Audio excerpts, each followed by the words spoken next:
আপনি কি জানেন বছরের ১২টা মাসের মধ্যে এমন একটা মাস আছে যেটা নবীজি সাল্লাল্লাহু আলাইহি ওয়াসাল্লাম নিজেই বেছে নিয়েছিলেন নিজের বিবাহের জন্য?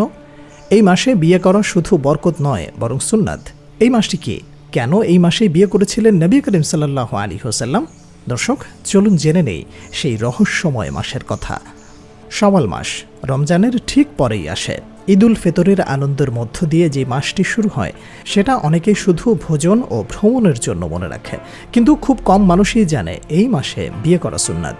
হ্যাঁ, রাসূলুল্লাহ সাল্লাল্লাহু আলাইহি ওয়াসাল্লাম তার প্রিয় স্ত্রী উম্মুল মুমিনিন হযরত আয়েশা রাদিয়াল্লাহু তাআলা আনহাকে শাওয়াল মাসেই বিবাহ করেছিলেন এবং তার কাছে গমন করেছিলেন এই মাসেই। এটা শুধু ইতিহাস নয় বরং হাদিসে স্পষ্টভাবে বর্ণিত আছে। হাদিস শরীফে এসেছে, হযরত আয়েশা রাদিয়াল্লাহু তাআলা আনহা বলেন, নবী করিম সাল্লাল্লাহু আলাইহি ওয়াসাল্লাম আমার সঙ্গে শাওয়াল মাসে বিবাহ করেন এবং শাওয়াল মাসে আমার কাছে গমন করেন। অতএব নবী সাল্লাল্লাহু আলাইহি ওয়াসাল্লামের অন্য কোনো স্ত্রী আমার তুলনায় তার নিকট অধিক প্রিয় ছিলেন না।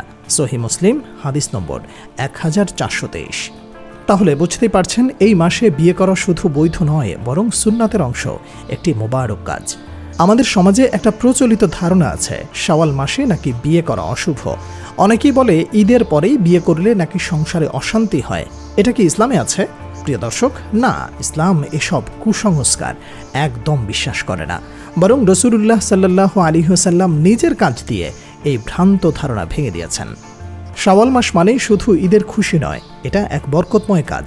এই মাসে আছে 6টি রোজা রাখার ফজিলত, যা 1 বছর রোজা রাখার সওয়াব দেয়া হয়। এই মাসে আমাদের ঈমানকে নতুনভাবে সাজানোর সময়। আর যদি এই মাসে এক জোড়া জীবন একসাথে বন্ধনে আবদ্ধ হয়, তাহলে কি বরকত আরও বেড়ে যাবে না? বিয়ে মানে শুধু সামাজিক দায়িত্ব নয় বরং ইবাদত। রাসূলুল্লাহ সাল্লাল্লাহু আলাইহি ওয়াসাল্লাম বলেছেন, বিয়ে আমার সুন্নাত, আর যে আমার সুন্নতকে পরিত্যাগ করে সে আমার দলভুক্ত নয়। বুখারী ও মুসলিম। তাই শাওয়াল মাসে বিয়ে করলে একদিকে যেমন সুন্নাতের অনুসরণ করা হবে, তেমনি সমাজের কুসংস্কারকে না বলা হবে। আজ যারা বিয়ে করার জন্য মাস গুনছেন, সময় খুঁজছেন, তাদের জন্য বলছি, শাওয়াল মাস হতে পারে আপনার জন্য সবচেয়ে সুন্দর, বরকতময় এবং সুন্নতি মাস।